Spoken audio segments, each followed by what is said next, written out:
How are you? Kelly Joseph here. And I am going live today to share some myth busters that I'd like to get off my chest on becoming spiritual. There, I said it, spiritual. A word that kind of makes me like a little itchy to say sometimes because of the path that I've gone on. But I think it's really important to come forward, not only to share and empower my other girls on this path or starting this path, but also to heal myself on this path as well. So I have some myth busters about becoming spiritual. And I wanted to share them with you and hear your insight on it all.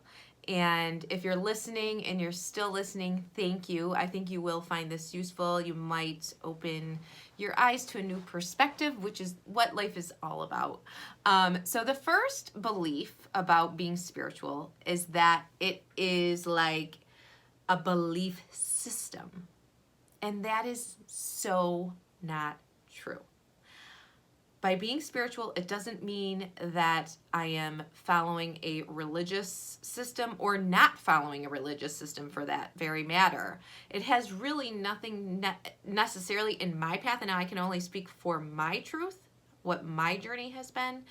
It is not about religion, but more about tuning into yourself, tuning into you and believing that there is something higher out there, whether you do call it God or spirit or universe. That's your path. That's your journey. Everybody's journey is different.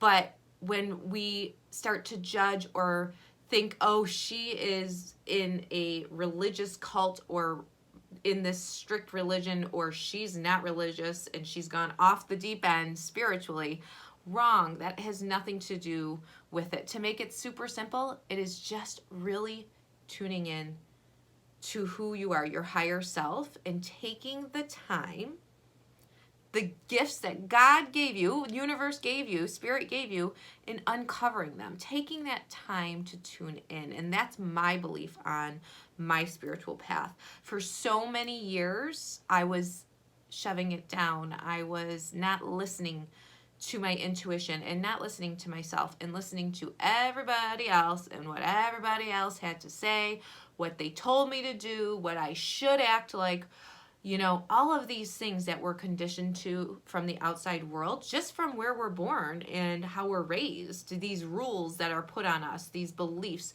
these systems that are put upon us that not necessarily are our truth, right? So becoming more spiritual simply means, all right, let me dive into me and really find out what is my truth, what is really why I'm here. It's that deeper path of finding out your purpose, why you're here, how are you here to serve, how are you here to spread more love.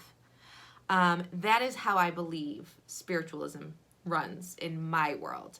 So when I get, and I don't get this, but sometimes my ego thinks, oh, they're going to not follow me or they're going to shut me out because I'm spiritual.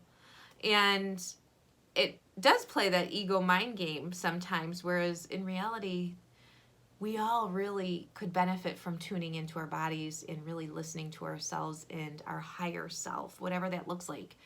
So much more. Think of the world we would have if everybody took the time for self-care to do that. I mean, it's not rocket science. We are moving in this path though, and I think for me, one of my gifts, one of the things I'm here for is to bridge the gap between the mom, the modern girl, and becoming more conscious, becoming more spiritual, and making it so it's not so, and I don't even like to use this term, because I don't mind being woo-woo in some senses, but it's not so out there, not so crazy, which comes to my other myth, that in order to be spiritual, you have to be like meditating all day long, doing yoga all day long, being at inner peace all day, having crystals shoved everywhere, just wearing all white, going and not talking for days. All of these things, we have these beliefs that have been put into us through different books we've read, movies, and so forth. People that we think it's this certain way, but there is no way. There's only your way. There's only your truth. And so to erase that and be open and surrender what you do believe it to be to what it is for you is really, really a key point and a myth that I'd like to clear, that it's this woo-woo, like, oh, yogi sitting there for your whole life. Okay, so that's another myth that is not true. Another myth is that when you're spiritual, you're happy all the time, and you really never experience anything other than happiness. Now, that's the goal, obviously, but you do have to experience the emotions. The emotions teach us things. It's how we react to the emotions, how we learn from our emotions, how we approach our emotions that really matter.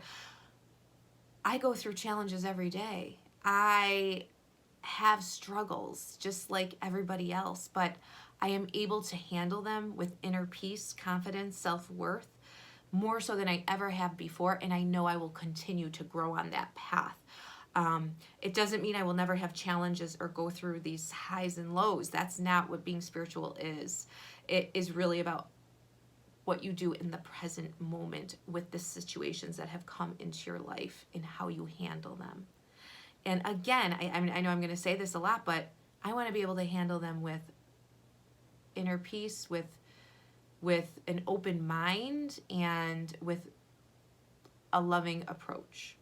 And that's why I'm so grateful for the spiritual path that I have embarked on. Since I really got knocked in the head, I was grinding, hustling, working my body down, beating itself down for many, many years. And I thought that that was the way I needed to do it until I got knocked in the head and had sensory neural hearing loss, which is a gift, because it really was that straw that broke the camel's back for me to say, Kel, when are you going to listen to your inner self? When are you going to start listening?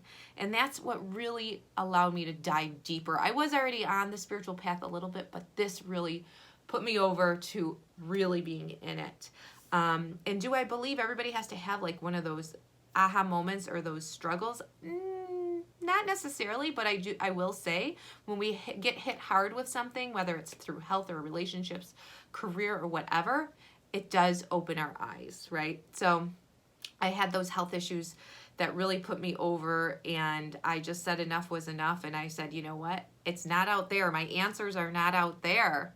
They're inside of me. They're already in me. And it takes really clearing the belief systems, clearing the old emotions, clearing the path for the new me to show, the original me to just shine bright and share my gifts. And really what I want to say about spirituality is it's really, again, just about returning to your natural state, which is love. It's returning to love. And when I think of it that way, we all need a dose of that. We all do, and you know it. You know, if you're still listening, that you need more love in your life, and I need more love in my life. And it really just is this experiment, and there's no right or wrong path. There's no perfection. It gets to be fun. It gets to be simple. Spirituality is not boring and blah. It's fun. And I like to take the approach of you can be human. You can be a modern girl and still be spiritual. And that's where I really want to help and support you in learning more about this and just creating these self-care routines around your inner self and what works for you, and tuning into your body, because that is where the peace and the confidence and the self-worth and all your answers lie. Using your intuition, trusting in yourself, tuning in. My friends, that is where you're going to find what you're looking for. Not out there. Not out there. And again, I can't stress this enough. This is not religion for me. And I think it really drives me up the wall when I at one point had someone say, you need to be careful. And I'm like, where in life have you had to be careful to tune into yourself?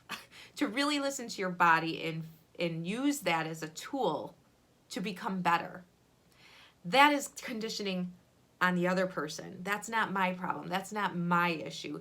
That's projecting onto me, and just being aware of all of that. And, obviously I'm going to have people fall off and not follow me because of my decisions of moving this way, moving away from healthy revenge and into this light, love, and purpose.